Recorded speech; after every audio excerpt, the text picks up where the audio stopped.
to today's session. My name is Mike Benkovich.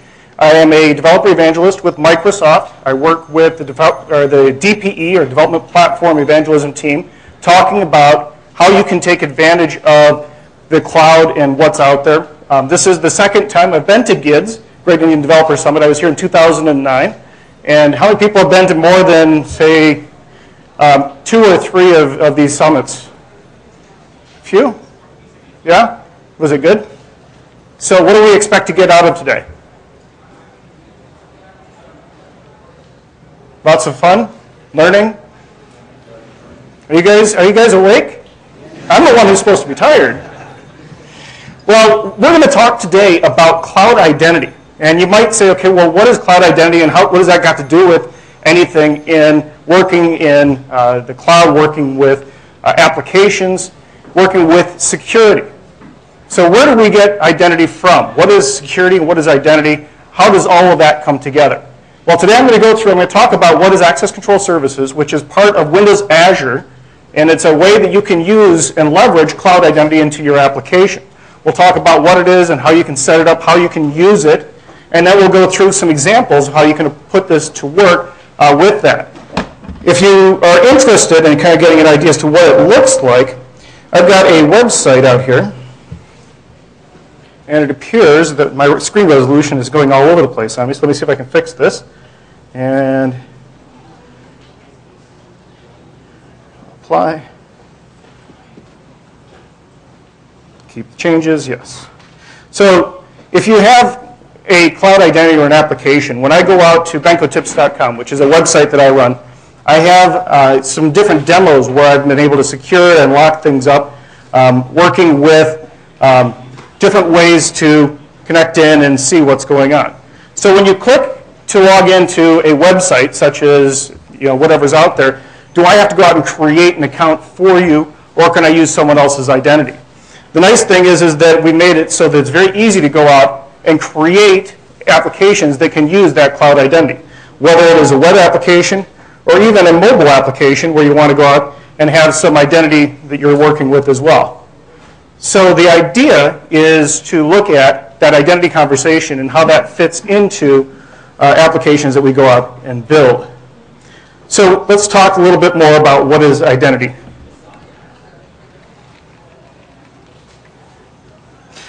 First of all, Windows Azure is a cloud solution for building applications. It's a collection of different services. The services include compute, storage, database and relational. It's got caching, a variety of different types of services. And one of those services has to do with identity. And identity talks about how do we figure out what authentication and authorization rules apply to someone who's coming into our system or into our application. And when you think about how application works, how does identity work, it's sort of like going through security or for instance, when you go to the airport and they ask to see your identity. If I walk into the airport and they say, show me your identity, and I reach in my wallet and I pull out my library card, will they let me through? Why not? Is it a valid ID? It's a valid ID. It's got my driver, it's got my name and it's got a signature on it. But the thing is that identity doesn't have the correct claims attached to it. So in the US, if I was to go out and order an adult beverage or something like that, a beer at a restaurant, they would have to see my ID to prove that I'm at least of a certain age. And so if I pull out my ID and I put something out there like my library card, it doesn't have the right claims on it. But if I pull out a driver's license, that usually will work, at least we're in the US, so if you pull out your visa or your passport. Correct? Because that has the correct claims attached to it. But do I have to have a Minnesota driver's license? Or can I use an Indian passport to prove how old I am? You can use a passport too. Why is that? Because the state of Minnesota, where I live, trusts different providers of identity.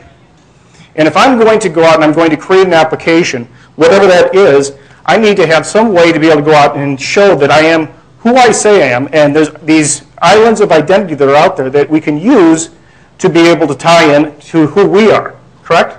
So the idea is that the airport, when I go through the security there, they have a collection of different identity providers that they will trust. If I want to go in to get on the plane, and they will go through and check everything that they need to check. Do they work for the airport?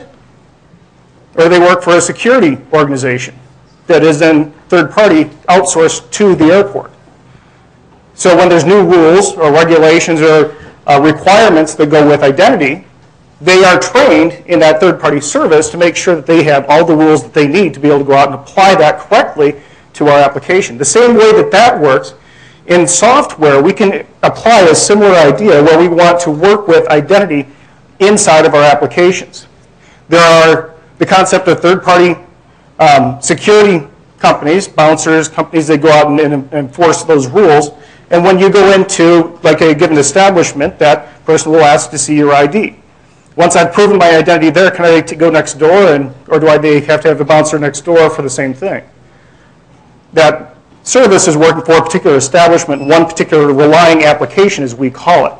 And the challenge is how do we take all of those different rules and apply them into what we're doing? So some definitions and some terminology are important when we're talking about working with identity in the cloud. Claims-based identity is where we have a bag of claims that are attached to different IDs.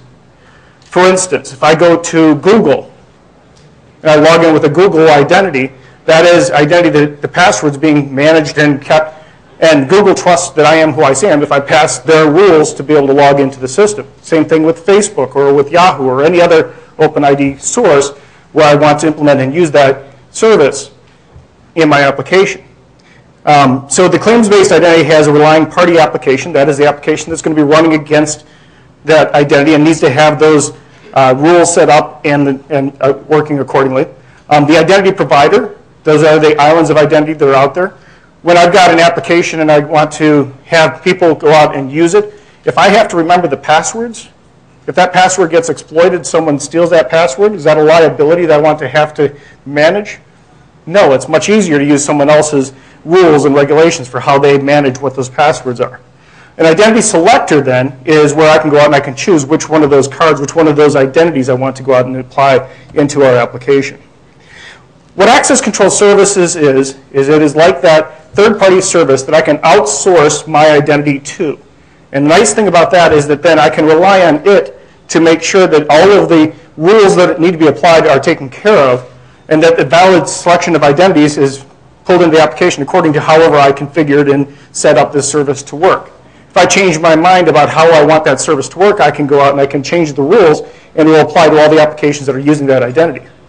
Access control services is also standards-based, which means it's going to follow a simple web token, open auth, all of the types of things that would allow us to standardize and be able to use this across the board in many different applications. The conversation that occurs when an application goes out to connect up to my application, when a customer comes in, is they'll go to my application will say, do you have a token? And if you think about that token, almost like a bracelet. If you ever gotten a paper bracelet they put on your arm saying that you have been checked for identity, and those bracelets might be different colors, there might be different things attached to them. So when they look at it, they say, oh yes, well you have, you're able to go to this part of the building, or you're able to do whatever. What that is a token that is given to me by that security service. And if you think about it, when I go up to the application, if I don't have that, it's going to say you need to get that token. So I go back and I say, okay, well here's the list of identities that I'm going to allow you to go out and work with. I'll go and get my card from the appropriate identity provider, whether it's Google or what have you. And then it's going to return back a token that then I can go out to the access control service and say, here's my token, here's where I want to go. He'll vet it, he'll create that token, mint it, and then give that back to me so that when I come through on my request for that secured piece of information, I'll have that attached to it, and then the application will say, okay, well here, we'll give you the keys to the kingdom, let you do what you need to do. Is it like where you are storing the data? Is it, say that again? Where are you storing the data? So where is the data being stored? The valid token and everything. So the token that I'm getting from here, first of all, this token is given to me by Google or Facebook or Yahoo. They give me a token back that I send out to ACS, Access Control Services, the Cloud Security Service, and it's going to take that token that I provided, and it's going to apply some transformations to the claims that are inside of that token. So there might be an email, there might be a username, there might be other claims that I want to then mint and put into the token that I'm going to give back to the application. So then a new token gets created by access control and then given back to me, and that's attached to the request. Does that make sense? Yes. Yes? How do we map that? Because a token which is provided by the particular open identity provider. Yes? But we need to map it because for me, in application, user would be something else. So how do we map, like, because that user would not be there in my system, let's say. Correct. They will log in with that name. So I will have to create my own database also to make sure that the same user once comes back again with open identity. So how do we do that mapping? So the question is if I have a token that comes back and there's more information than what is provided in that claim coming in. For instance, coming in from Google, I've got a name, email, but I don't know anything else about what level you are in my application. I'll need to have some other data store that I will key into using the identity. So almost like a passport number, or am I thinking the right thing? Passport, where you've got a passport ID, that key, I will keep a track of how the extra pieces of information. Okay, and there are a variety of different ways I can do that. One way is using what's called the provider model within ASP.NET to store that for me. So, for instance, if I am in, and if you go out to benkotips.com and you log in with Facebook, first of all, let's go ahead and do the login process. What it's going to do is, first of all, Facebook needs to authenticate who I am. So I put in my email, what is it, and my secret password, and say login. Now what Facebook is going to do is it's going to go out and it's going to mint and create a token that's going to send back to me, and then I'm going to display the values inside of that token. So down here, I've got all of the claims that are attached to that token that I process rules against. The other thing that I've got up here is I have some profile information that I put on here with the profile provider. So for instance, I have full name, email, Twitter, a variety of different pieces of information that is not stored in Facebook necessarily, is not necessarily stored anywhere, but I've got common data that I'm using. And so I put that into the ASP.NET Reg SQL, where you can create a membership database, and it stores the information in there for this particular application, this particular implementation. You could do it however you want to, but for purposes of what I was doing, that was going to make some sense. So as you can see, when I log in with a Facebook ID, I have a certain set of rights. If I sign out and I sign back in with a different identity, for instance, let's go out to Google. Google has a different login process. And see if I can remember my secret password. And the trouble is I always forget the password or mess it up, and then it has that glyph thing, which is nice. So what this is going to do is it goes out and it's going to now take a look at my Google identity. I've set it up so that I have extra rules that are saying that if you're coming in from Google and you happen to have the last name of Benkovich and you have the email that is my email, then I've set you up as an administrator in the system to give me additional rights and abilities within the system. So when this comes back, now what you're going to see is that I have my Google information. I also have an admin role that lets me see additional things. So for instance, up here I've got an admin menu, so I can go out and I can see here's conferences, and I can see additional menus and features that I want to enable based on the rules that I created and applied. Now, I'm using public cloud identity. I could also use Active Directory, ADFS, the Federation services for how you can create a corporate ID. One of the nice things about corporate identity is it has a much richer set of claims that I can apply across the board. But the thing that I would like to do is I'd like to show you how we can set this up so that you can use it inside of your application. Because I think it takes about 10 to 15 minutes to set up, and then once you see it then we'll take questions. So let's take a look at what it takes to get started with this. So we've got our conversation that happens.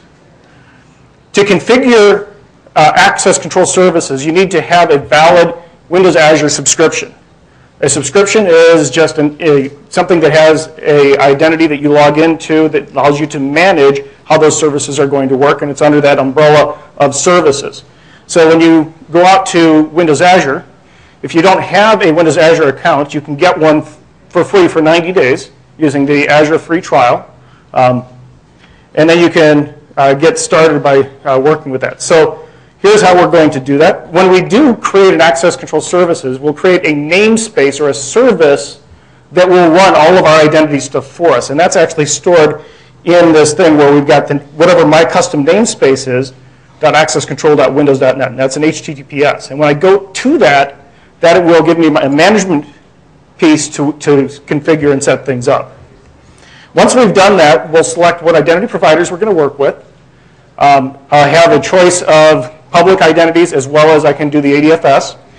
Then I specify how my application is going to run. What's the realm? How is that all going to be configured? What token format do I want to work with? Do I want to work with simple web tokens? Do I want to work with SAML? A variety of different things. And then I specify the rules for how I take the claims out of that token that comes in and put it into the token that I give back that is going to be your access into the system. So what we're going to do is we're going to go out and I'm going to show you how from here we can get started. First thing is we need to have a Windows Azure subscription. How many people have an MSDN subscription? If you have an MSDN subscription, you can activate your Windows Azure benefits if you haven't already, and you get access to all the access control services. The cost for access control services, anyone interested in how much it costs? It's a lot. It's incredibly expensive.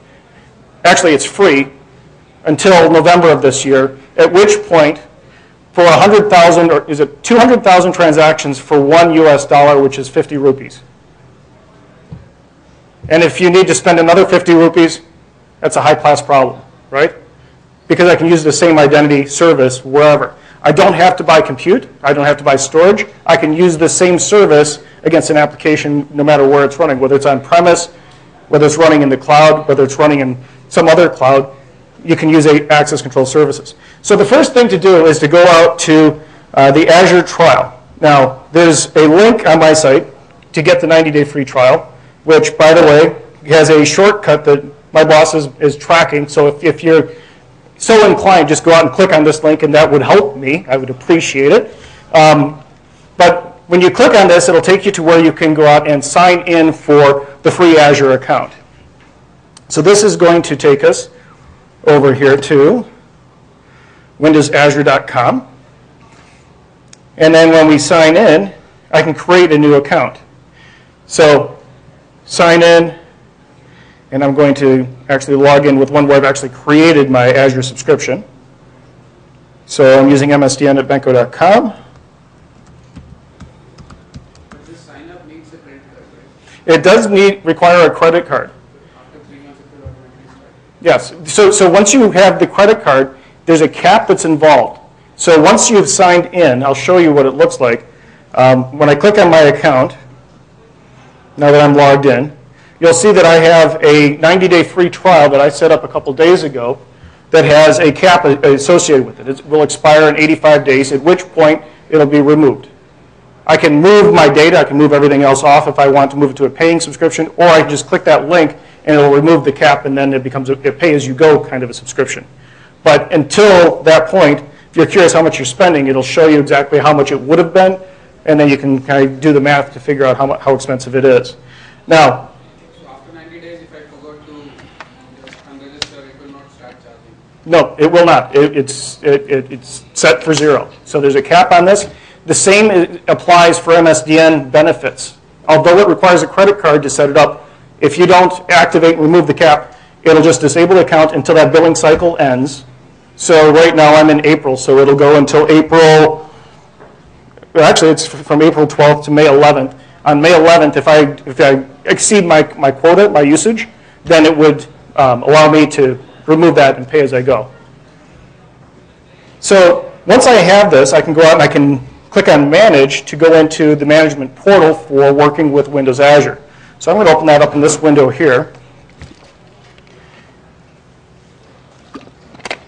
If you've never been to the Windows Azure Management Portal, what it is it is a place where I can see all of the services that make Windows Azure work for me. And I've got a Silverlight-based application that has a ribbon on the top.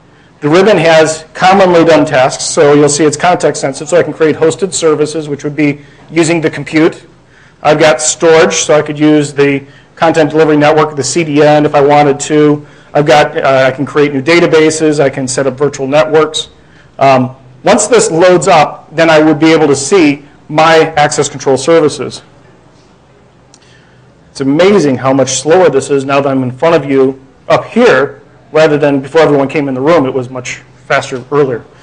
But so what this will do is, on the left-hand side, is it's going to give us a list of the different parts of the application. So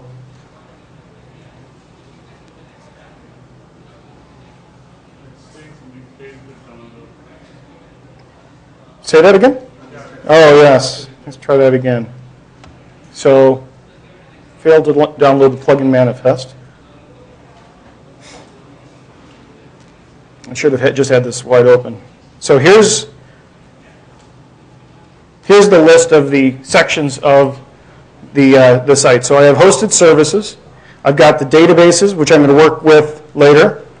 I have data sync, reporting, and then I have the services, which is where we're going to set up our access control pieces. So when this gets done, and it says it's unavailable, that's interesting. Then what I can do is I can go out to where that is, and I'm going to see if I can load this one more time. And while that's trying to load, fortunately I created the service before we started, so I've got a version of it all set. So here is where I can see the access control service. You'll see that this is where I can download things like, for instance, there's some SDKs for the Windows Identity Foundation that you will use to add a secure token service reference to your application. There's a couple of other tools that you might want to download to be able to work with this. If you click through the different section, I've got access control, security bus, and caching. To create a new service, what I've got is I have a subscription here. I'm going to create a new access control service, provision it. We'll give it a namespace. We'll call it GIDS demo. Check the availability of it. It needs to be unique. So within the Azure space,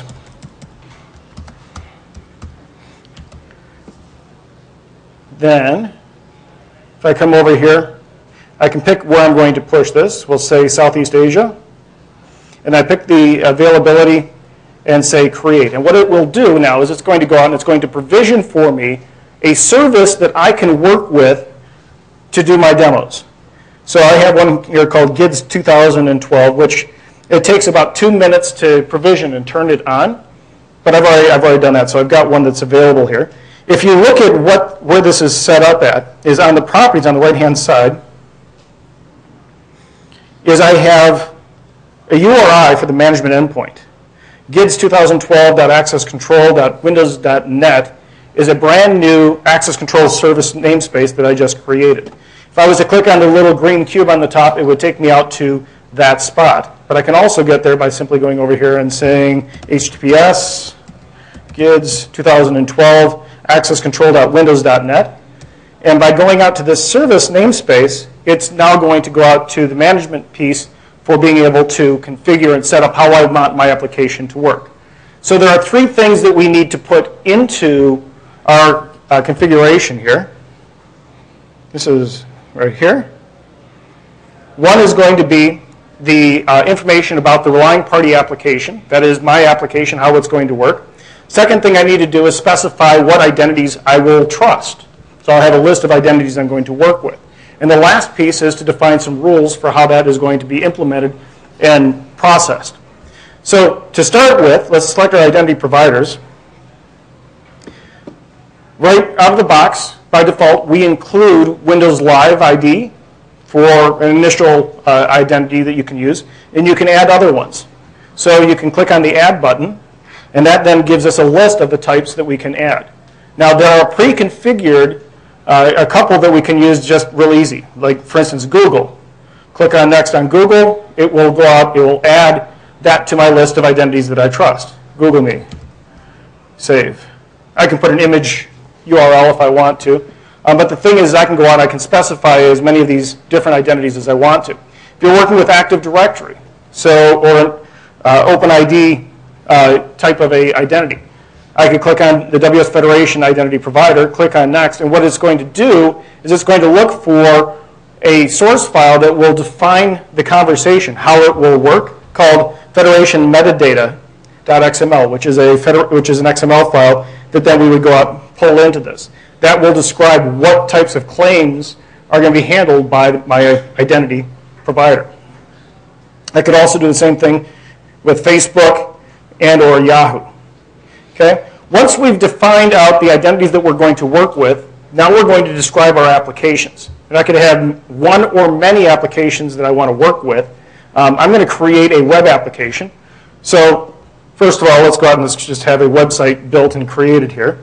So I'm going to open up Visual Studio 2010 Ultimate.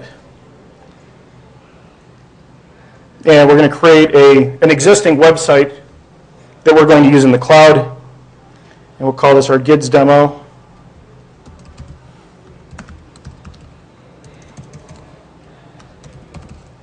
And I'm going to put this into that folder. And this is a site that is very, very customized. So we'll let this thing start up here. I'm going to grab this copy and paste. So what I have in here is a site that I've created. Taking a look at the site master, you'll see that it's a standard, something that is very, very customized, very beautiful. Okay, maybe it's not beautiful, but it's customized a little bit. Let's actually make it look like ours. We were doing the Heroes Happen Here, so we had like the launch of Visual Studio 2008, and then we switched it up to do the 2010, and that was kind of nice because we had all the launch stuff. And then I started doing these Windows Azure boot camps, and so we had like kind of the cloudy kind of a look. But what I want to do for GIDS was to have a special GIDS kind of a look and feel for our site. And so what I've got here is a web application that we're going to put up into the cloud, and we right-click and say Publish or Add a Windows Azure Deployment Project. And in my Windows Azure Deployment Project, it's got, here's the site, it's got a little description of what it looks like. I've got the number of compute instances we're going to push out there. This is all Azure magic stuff that I'm doing over here, where I'm creating a cloud deployment project. And I'll talk more about that another time, but in the interest of time, I just need to have this out in the cloud so that we can work with it. So I'm going to right-click on this. I'm going to say Publish, and we're going to push this into Windows Azure using that Windows Azure trial account that I've got. I've got my 3-month free trial, which if you need to download those credentials from the Windows Azure, you can click on the link. That'll give me a file. So what this does is it goes out, creates a file that I can extract, and then import into Windows Azure. And once I've imported that free trial, then I can add the deployment for this. And I'm going to send this out to our staging environment for GIDS 2012. I'm going to click on Enable Remote Desktop because I want to be able to do some deployments on this.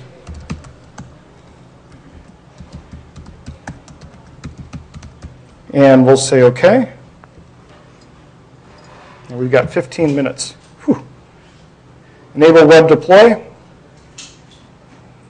And say Next.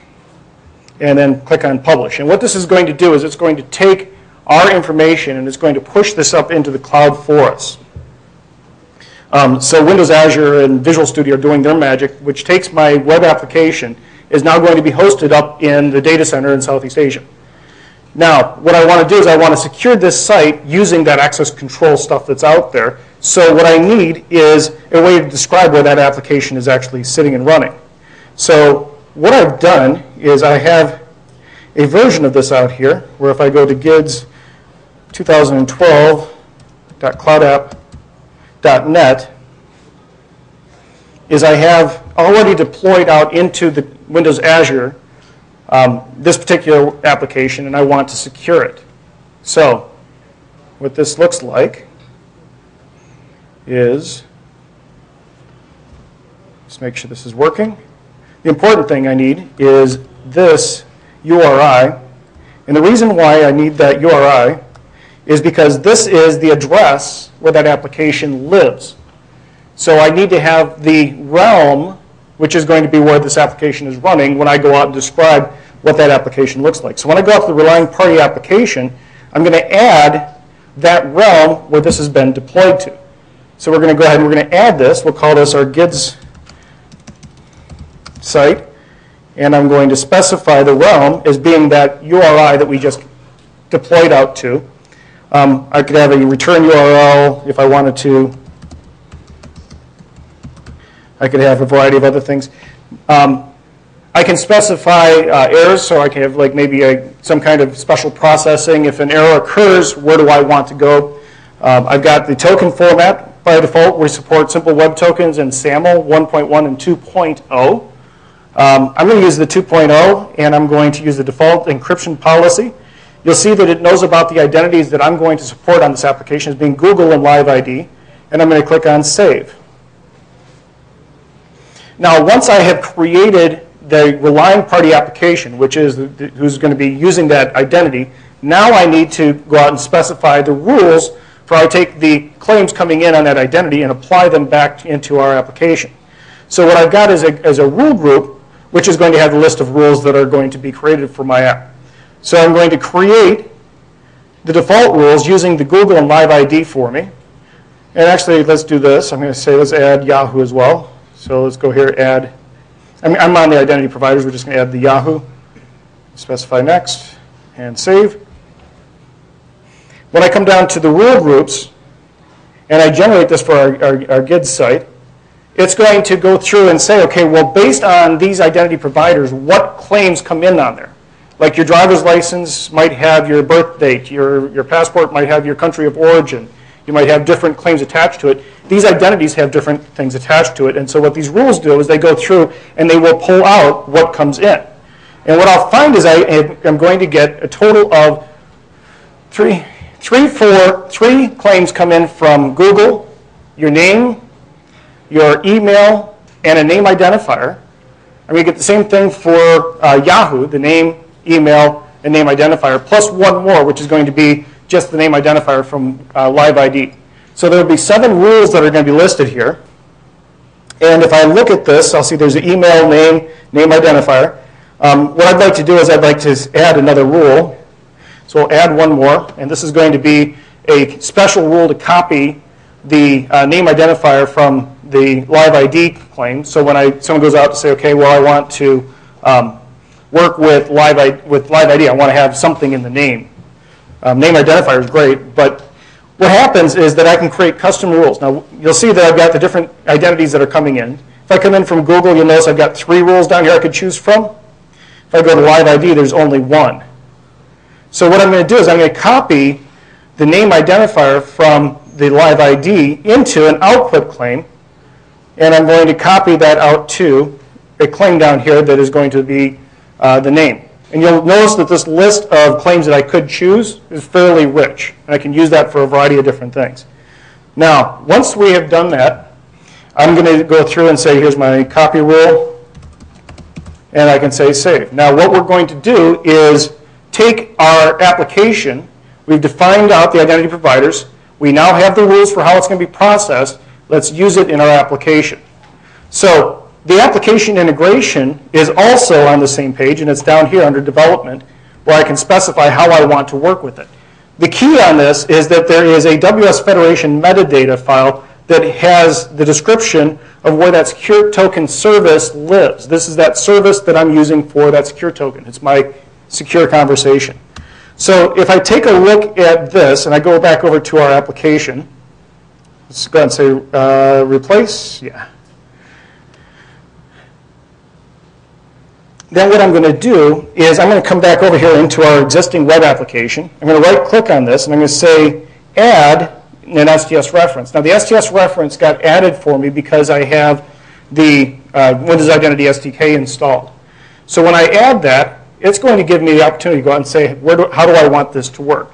So if I take a look at this, http gids2012.cloudapp.net. Click on next. First of all, it's not running HTTPS. I'm not uploading the certificate. I don't have time to do that today. I'm going to click on next. I'm going to use an existing secure token service, which is where that identity conversation happens. And I'm going to paste that in here. If I click on test location, it should come back and tell me that it'll actually show me what that XML file looks like. So here's that access control federation metadata. It's a lot of XML, but basically describes, here's the claims coming in, here's the rules, here's what information I can expect out of it. So with that information then, when I click on next, it'll allow me to specify a chaining. I can associate how I want to do encryption and other things. I'm just going to use the default for now. And I'm going to click on finish. And what it's going to do is it's going to add to my web config, which is the file that describes how my web application works, some settings for being able to work with the data that's inside of this. Now, what it did was, first of all, is it added a whole lot of information here. And I'm going to clean this up a little bit. First of all, it set an authorization token saying that deny anonymous users. So for the entire site, it is going to be now requiring that I have an identity token coming in. It adds this identity model to our solution. So one of the things I have to do is in my site is add a reference to the Microsoft identity model. So go to .NET, go to Microsoft identity.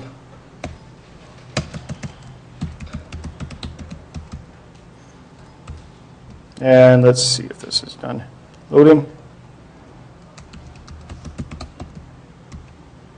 And we'll go ahead and add that reference. Once I've added that reference for the identity models, I'm going to right-click on that, go to the properties of it, and I'm going to set it up so that it will always copy local to deploy it along with our application up into the cloud, because it needs that assembly to be able to work the identity magic. Now, the other thing it's done is we've got membership, profile, role manager. I'm not going to use the default that was in there. I've got some other things, which is my federation metadata location. So I've got a spot where that is going to be running from. And I have the claim types that are going to be processed. So the idea is that the web config file is going to take that and describe how all of that comes together to be used inside my application to use the identity that's coming in from that secure token service. So if we were to take this and then add to it one other thing, which is going to be a little bit of identity. Since I'm not using secure tokens, the token that comes back from the identity service is going to be longer than the cookie allows, so it's going to, when the validation rules happen, it would throw an error. So I'm going to have this right here, which is going to basically set our request rendering mode. And then if I was to take this and deploy it, so let's go over here.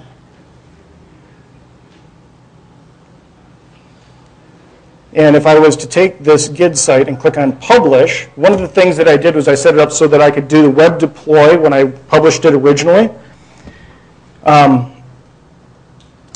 Is I need to put this into here. No.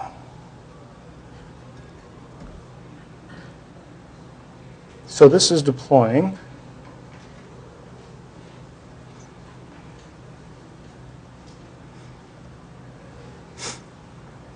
And what I'm going to do is I'm going to set this up so that it could do the deploy.